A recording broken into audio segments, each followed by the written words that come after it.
Coucou, on se retrouve aujourd'hui pour une nouvelle vidéo vocabulaire.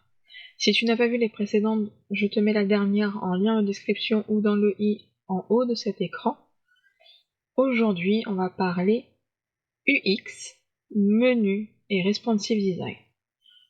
Là, on va être un peu plus léger que les fois dernières, quoique. UX, en français, expérience utilisateur. Voilà, c'est un peu plus simple. Ça va être l'expérience que va avoir ton visiteur sur ton site internet.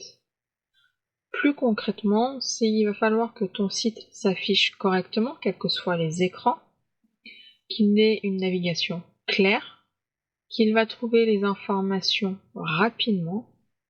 En gros, c'est que ton site propose tout directement pour garder ton visiteur et l'amener à une interaction avec toi, que ce soit te contacter, réserver ou acheter.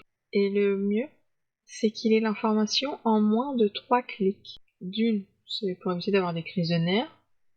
De deux, faut qu'il sache ce que vous faites et qui vous êtes, et où vous êtes également. Mais dès le haut de votre page d'accueil. Là, vous allez gagner des bonus. Et en plus, en indiquant votre profession et la localité, si vous êtes un commerce local, surtout, c'est encore mieux, ça va jouer sur le référencement. Je prends l'exemple.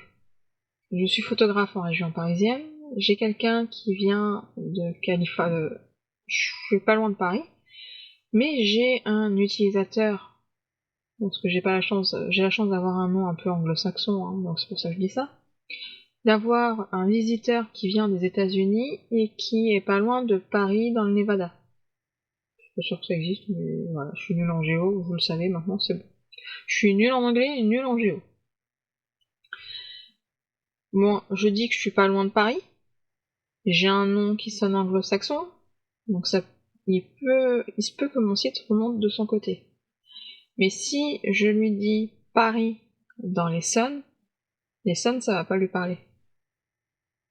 Si je donne le département via Châtillon dans l'Essonne, ou Paris, soit en France, ou voilà, si je précise un peu plus, bon déjà il y a la langue du site qui va lui dire qu'il est pas au bon endroit, mais voilà. Il va se dire, ok, c'est pas pour moi. Moi je cherche Paris dans le Nevada. Je veux pas me payer plus de $1000 un billet d'avion pour aller faire une séance photo. Dans ces cas-là, il prend des vacances et il vient. Ça serait l'idéal. Mais bon. Vu mon anglais, ça serait peut-être mieux pas pour moi. Donc voilà, dès le haut de votre page d'accueil, faites en sorte qu'il ait accès rapidement aux informations. 3 clics maximum. Qu'il sache qui vous êtes, où vous êtes et ce que vous faites. Ensuite, le menu. Non, c'est pas fait exprès, ça ne va pas du tout avec l'expérience utilisateur et les fameux 3 clics dont je parle depuis tout à l'heure. C'est un plan de ton site. Si on utilise un peu plus de technique, c'est l'arborescence de ton site qui va guider ton visiteur dans les différents onglets et qui va le mener à l'information qu'il recherche et que toi tu souhaites, c'est-à-dire la réservation, l'achat, le contact. Il y a au moins 2 types de menus connus. Le classique, que l'on voit régulièrement en ligne depuis un ordinateur, et le menu burger. Oui, c'est son vrai nom, c'est le menu burger, c'est les fameuses pointes, traits, tout ce que vous voyez, donc c'est les 3 petits tirets que l'on retrouve sur tablette et mobile. Il faut que ton menu soit clair, lisible, donc pas de mots qui ne veulent rien dire. Par exemple, moi, on va reprendre l'exemple là de ce qu'il y a dans le menu. Je suis photographe grossesse, j'ai marqué grossesse, alors que ma séance s'appelle Freya. Freya, c'est une déesse scandinave. Ça va pas parler. Si je parle grossesse, ben ça parle. Et il faut qu'il n'y ait pas 46 000 onglets. Maximum 6. Après, rien ne t'empêche de faire des sous-menus. Comme tu vois là dans Information, si tu cliques sur la petite flèche qui va vers le bas, et bien tout simplement, ça va déployer un autre sous-menu et donc là, il aura accès à d'autres informations. On continue. Et Responsive Design. Donc, pour faire simple, c'est ton site qui s'adapte à tous les écrans. Plus concrètement, chaque plateforme de site internet permet d'aller vérifier l'adaptation aux écrans. Il faut simplement aller vérifier qu'il n'y ait rien qui passe devant l'autre, que tout s'affiche correctement, qu'il n'y ait pas des liens qui sont en décalé, etc., etc., pour les modifier directement depuis ton créateur de site internet. Le petit conseil que moi je donne, c'est de faire ton site complet en version ordinateur et d'aller vérifier en version mobile ou tablette depuis WordPress, depuis Wix, depuis One, etc., etc., que tout cela s'adapte suivant les écrans. Pourquoi ? Ça reste l'UX, ça reste l'expérience utilisateur. Et Google, il fait une grande attention. Parce que pour lui, il porte une attention exceptionnelle à l'expérience utilisateur.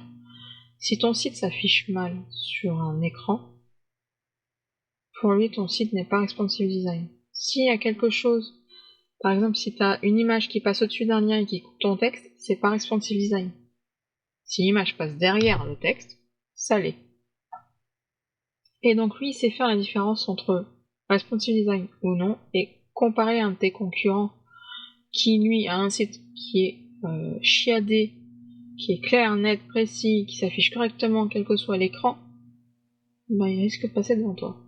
Et si tu veux aller plus loin, il existe l'atelier pour un site qui convertit, où pareil, sur une vidéo qui dure à peu près 1 heure, plus un cahier d'exercice. Donc c'est simple, c'est des cases à cocher, je le dis au passage. On voit ensemble ton site de façon générale et on va voir les pages principales de ton site pour créer ce qu'on appelle un tunnel de vente et qui va mener ton utilisateur de ta page d'accueil vers là où toi tu veux l'emmener et qu'il trouve ses informations et te contacte. Encore une vidéo riche d'informations et de petits conseils. Tu pourras retrouver le lien vers l'atelier en description de cette vidéo et moi je te dis rendez-vous le mois prochain pour une nouvelle vidéo vulgarisation et vocabulaire. Et en attendant, je te dis bonne journée. Ciao. Maintenant, je te laisse t'abonner à la chaîne